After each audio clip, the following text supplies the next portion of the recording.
I'm joined by Conor Kelly, Hello. as usual. Missing Rob Callum, but sure, what can you do? He's away, dead, sick, probably. We don't know. He's missing.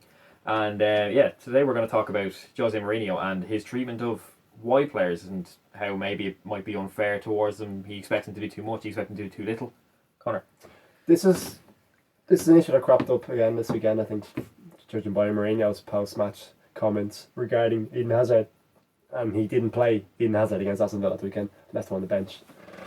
And instead of, he was obviously asked about it in the post-match interview, but he said that the reason he hasn't been playing Hazard is because he can't afford to play him in the team because he doesn't offer enough defensively, or that he's not working hard enough.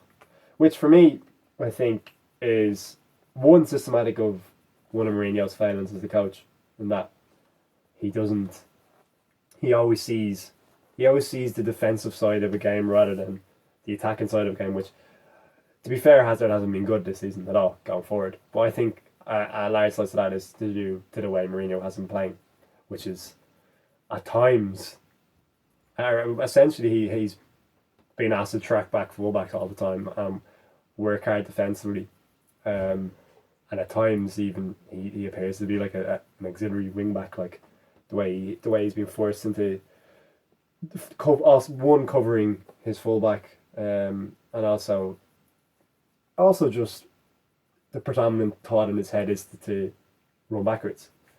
So I think that if you're a player like Hazard, you should be, who has clearly gifted as him, should be allowed a lot more freedom. And I think when Mourinho gave him freedom last season, he saw the benefits and the results of this, because he was scoring week in, week out, and coming up with important goals for Chelsea and winning them matches, which as a result gave Chelsea the title in the end. But I think that this sort of thing has happened with Mourinho teams, but particularly his two Chelsea teams, with wingers. They seem to start well, and then when Mourinho gets hold of them, he turns them into more defensively minded players. Now, he obviously improves them defensively, because I'm thinking about Damien Duff, how much Damien Duff improved the defensive aspects of his game under Mourinho. But it also took the essence of Damien Duff's game away, which was his improvisation, his ingenuity, and his ability to do individualistic things where he beats like 3 or 4 players on the wing. And Mourinho turned him into a very functional winger when there was injuries at play there as well. But Duff was never the same player after the second or third season under Mourinho. Just to play devil's advocate a bit here, but as we've discussed, football, it's an 11-man sport. Everybody needs to be in a cohesive plan. Everybody needs to know what they're doing. Could Mourinho's tactic not be for the fact that his system works towards winning matches rather than letting individual brilliance take over? Like, he wants his teams to be solid, hit teams on the break with the pace that the wingers have, and then score 1-0, shut up shop, game over. Yeah, that is true, and I think that I don't necessarily have a problem with the wingers being asked to track back, but with Hazard, he's clearly such a gifted player.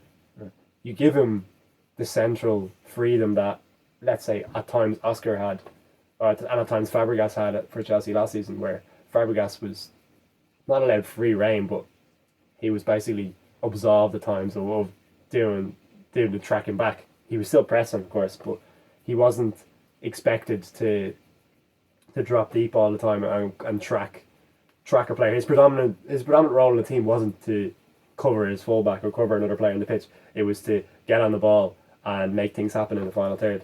And also, like, if you look at other wingers, like Arjen Robben, when he was at Chelsea, he was fantastic for the first season. After that, he had a lot of injuries, but he's gone on from strength to strength since he went to Bayern Munich. I know he had a period around Madrid, which was also squiffy, a lot of injuries. But when he went on to Real Madrid, or when he went on to Bayern Munich, he was basically made the main player in that team, given the license to do what he wanted. Now, of course, under Jupp case, he did do a lot of defensive work as well, but it was still his predominant role in the team was to be a difference maker in the final third. Which I don't think Mourinho really has given Hazard that this season anyway. So the one thing I would say is, if you look at Willian, right? obviously completely different player to Hazard, Yeah. but we're talking about wingers. Willian is someone he's probably Chelsea's best player this season, in Has my to be, opinion, anyway. definitely, yeah, I think. And he is one of the hardest working wide players I've seen in some time. Yeah. And he still gets the job done. Yeah. So why can't Hazard adapt to that? I think that is it's probably to do with Hazard's ego as well. Yeah. Well, like, is that like yeah. that's what I'm saying about like the system that Mourinho wants. He wants his entire squad to be a group rather Yeah. than 10 players and an individual. Do you know what I mean? Yeah. So he wants to remove the ego, a la Pep, except instead of selling the egos, he just wants to get it out of his player because he knows there's a good player in there and he wants to extract everything that he can out of that player. I think there's a happy balance to be found. There has to be a happy balance because there is clearly something up at Hazard as well because he hasn't been the same player that he was last season. But I don't think dropping Hazard completely and then like basically hanging him out to dry in the media will help. Or maybe it will. I don't know. Maybe Hazard will respond to that. But because I mean, Mourinho has credit with this in terms of hanging people out to dry in the media. Like you look at the comments he made about Loftus-Cheek saying he needs to do more and all this, and like you look, he's gone on leaps and bounds since then, and he could be trying the same thing with Hazard. It's happened with Hazard before. Yeah, he when he went off to a Lille game he missed a training session and Mourinho dropped him, and he got a response out of him. But I don't know. It's a weird one. I still think there's a lot more to come from Hazard. I still think Hazard should be doing a lot more, and like there should be a lot more of an end product from him, and he should be a lot better. Like he should be perceived as a much better player or he should be the player that he is perceived to be. Like Mourinho saying that his season was like as good as Messi or Ronaldo. Like that was a ridiculous thing to say in all fairness. Like, who's seen that? Like we haven't seen that. Even at his peak, I don't think he's nobody. No one is. Yeah. No one will be. Yeah, it's very hard to justify that sort of statement. But to be an elite player, like he should have the end product that guys like Arjen Robben, guys like Frank Ribery at his best. Neymar now.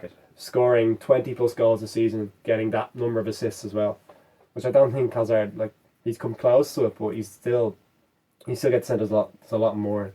There's a lot more to be extracted from him, and maybe that's Mourinho's next big task as Chelsea managers to get Hazard back to his best form, and then make him progress as a player even more. I think he needs to get results on the pitch for Chelsea before he starts worrying about that. True. But I mean, this is something we can ramble on about all day, so we have to wrap it up, I think. But what do you think? Do you think Jose Mourinho's treating his players unfairly? Do you think he's in every right to treat Hazard how he is? Let us know in the comments below. Give us the video a like, helps out a great deal. Subscribe to Final Third TV. Thanks for watching.